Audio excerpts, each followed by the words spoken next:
My family didn't let me say goodbye to my dying grandfather, so now I'm considering cutting ties and saying goodbye to what I thought was family. Posted by you/prettyasspeach. I just got off the phone with my grandmother, and I am truly at a loss for words. For some background, my parents have been divorced since I was a kid. My father relocated once I went to college, and my grandfather, my father's dad, started battling cancer shortly after my sophomore year.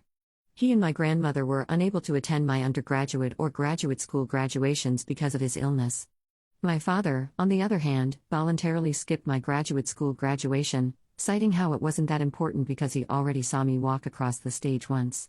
This, coupled with years of emotional abuse and neglect, led me to the decision to go low to no contact with my father about 2 years ago. While my relationship with him has been strained, I tried my best to maintain a connection to my grandparents, despite the several states divide between us. My grandfather was a man of few words, but our conversations were always genuine. The last time I remember seeing my grandfather in person, which was before the stuff with my dad happened, he gave me a big hug before going to the airport, a kiss on the cheek, and told me he loved me. I would call multiple times a month, checking in, asking about their well-being, and would sometimes hear my grandfather listening in on the other line. Each time I would ask my grandmother if I could speak to him, she would make up some reason as to why he couldn't come to the phone. She kept me up to date on his treatments, and I knew things were getting bad last summer.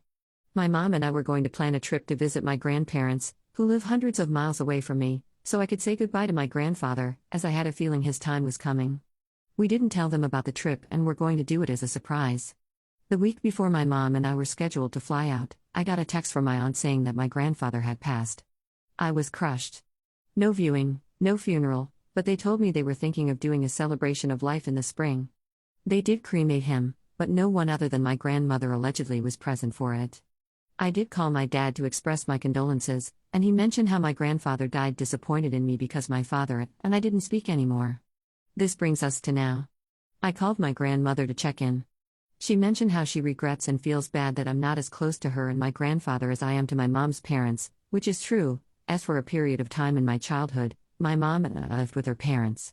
Growing up, we also lived about an hour away from them, compared to the 12-14-hour drive it would take to see my dad's side of the family. The one that they see the most and interact with the most is more than likely the favorite grandchild. What? I have one other cousin on my dad's side, so was she implying I wasn't the favorite? But here's what made my skin crawl. She gave me a play-by-play of the weeks before my grandfather passed. Apparently, my grandfather had scheduled to do a medically assisted suicide, since the state they live in is a death with dignity state, 2 days after he had passed, which still would have been the week before my trip to see them.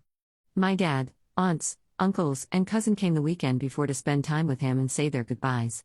No one had told me of my grandfather's plan. No phone call, text, email, nothing.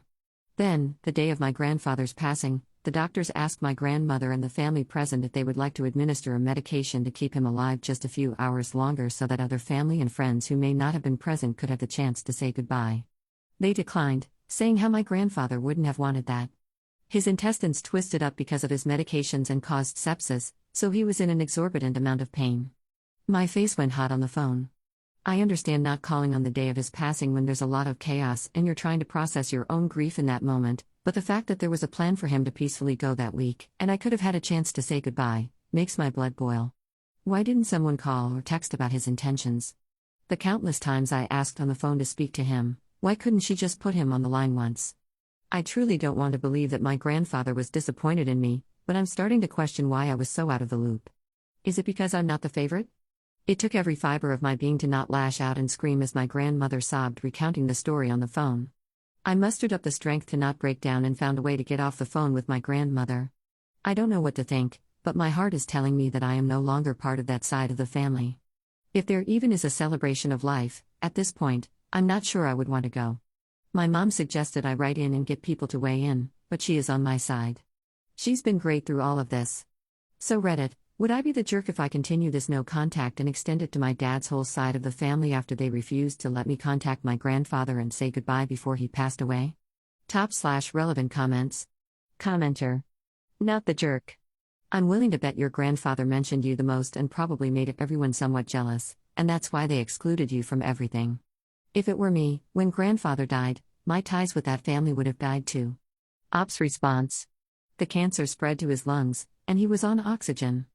My grandmother sometimes said his voice wasn't that strong, and he had a hard time talking.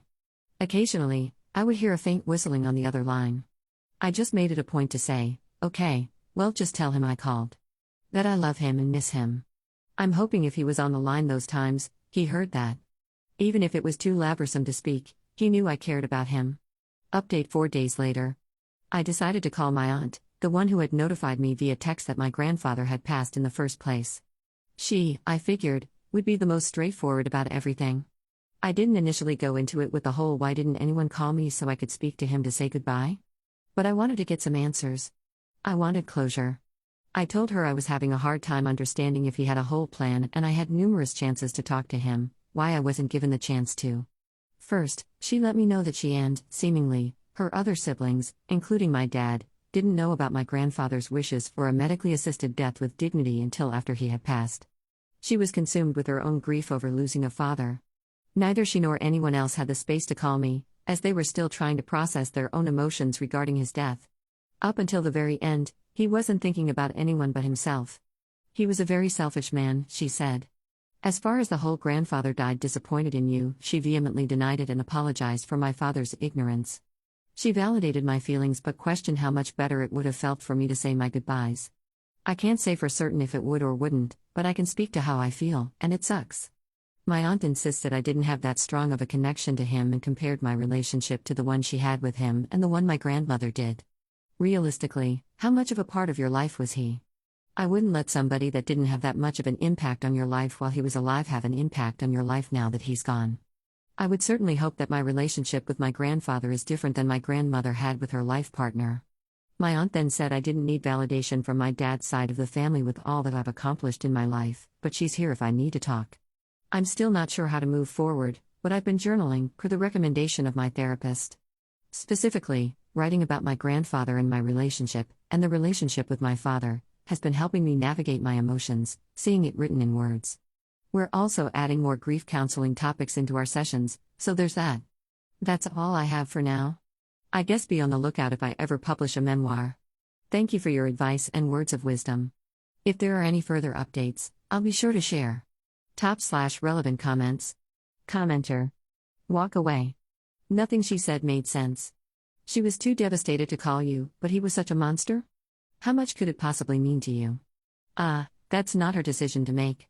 Your dad with a disappointment comment, thinking about himself, utterly selfish. But he forewent the week of last respects? Why wait the week then? There is a lot of toxic bull over that side, skip it. Commenter 2. Oh sweetie. Your extended family and their opinions aren't things you have to do anything about. Your feelings and your grief about your grandpa are 100% normal and okay. You deserve all the time it takes to process this loss. It's exposed some toxicity and abuse in how the extended family, at least this aunt, communicate.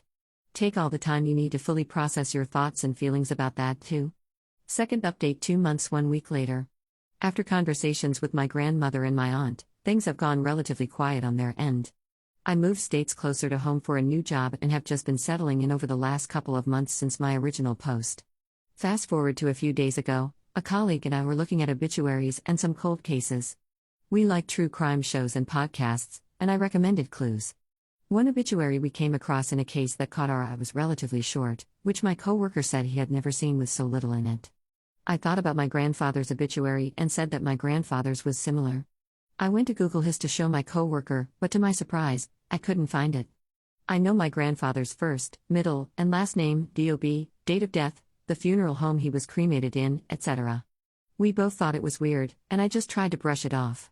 But when I got home that night, I began digging through the obituaries on the funeral home's website and newspaper articles in his town online. Nothing. It's like my grandfather's death never happened. Now, after several conversations with the funeral home, I can confirm Dad's family took my name off the obituary. My grandfather is now listed as being survived by one grandchild, my cousin. Not only that, but someone in the family asked for it to be taken off the website. This is why I couldn't find it.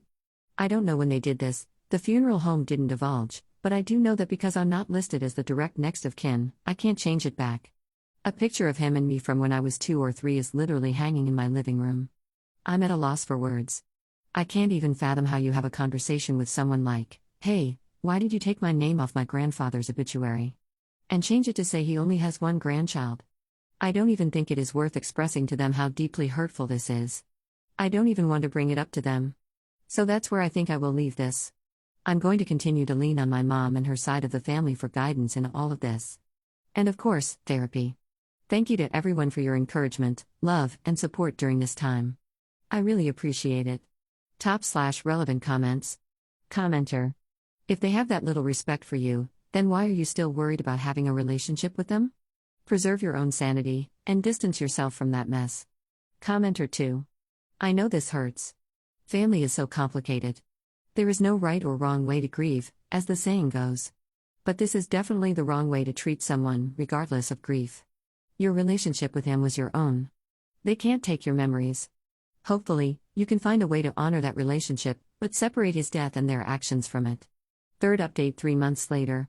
Hi everyone, a couple of months ago I shared my story of grieving my grandfather's passing, how my dad's family removed me from the obituary, and a brief glimpse of the toxic relationship between my father and me. About a month ago, I got a text from my grandmother. She invited me to my grandfather's celebration of life at her house. In the message, she told me it was going to be later this month, and that she realized it might be difficult, not to mention expensive, so if I couldn't make it, she understood. She also extended the invitation to my mother. My grandmother was right, it was going to be expensive. After some careful consideration, knowing my dad would be there, and knowing there was no way in hell I would ask him to skip out on his father's celebration of life, I decided I couldn't go. I told her I wouldn't be attending and said I couldn't continue to be in contact with that side of the family. The guilt, pressure, and pain, it's all too much. She said she understood and respected my decision. I took the time to block my other aunts and uncles on that side so that, leading up to the event, no one could try and make me feel bad for not attending. To the commenters and private messages that suggested I do my mini celebration of life, thank you. My mom and me, a year earlier, went down to the beach, talked about our favorite memories with him, and ate his favorite snacks. And last week, I decided to have one final piece of closure, not just for my grandfather, but for this chapter with my dad. I wrote letters to both of them, pouring in all my feelings and thoughts. Telling my grandfather I loved him and I was sorry that in his final moments, I wasn't allowed to be there. To my dad, unpacking the trauma and saying I would no longer be bound to the pain he has caused me. That I was no longer his daughter. My mom and I went out to the bay and I read them out loud. Then, we put the letters into glass bottles and threw them into the water, casting away these feelings I've been harboring for too long and saying one last goodbye to both of them. Surprisingly, I didn't cry as much as I thought I would, and my mom said I must have cried them all out ahead of time, and she was proud of me. We hugged and went home. So that's where this chapter ends. Thank you all for being an open ear and a place to come to for advice. Top/relevant comments. Commenter. I'm sorry your family has treated you so horribly, and that you didn't get the chance to say goodbye. With the exception of your mum, it sounds like you're making the right choice, stepping back and continuing to live your life without them in it. Well done for choosing yourself, and I hope you can find the peace you rightfully deserve now that they're no longer a part of your life. Commenter 2. That last conversation with her grandma, I just can't imagine telling my grandmother that I was just done with her whole family because they suck too much, and she just says, "Yeah, I hear you," and crosses me off the Christmas card list like it's no big deal. Op clearly cared so much more than they did. Commenter 3. We have a new contender for the Worst Father of the Year award.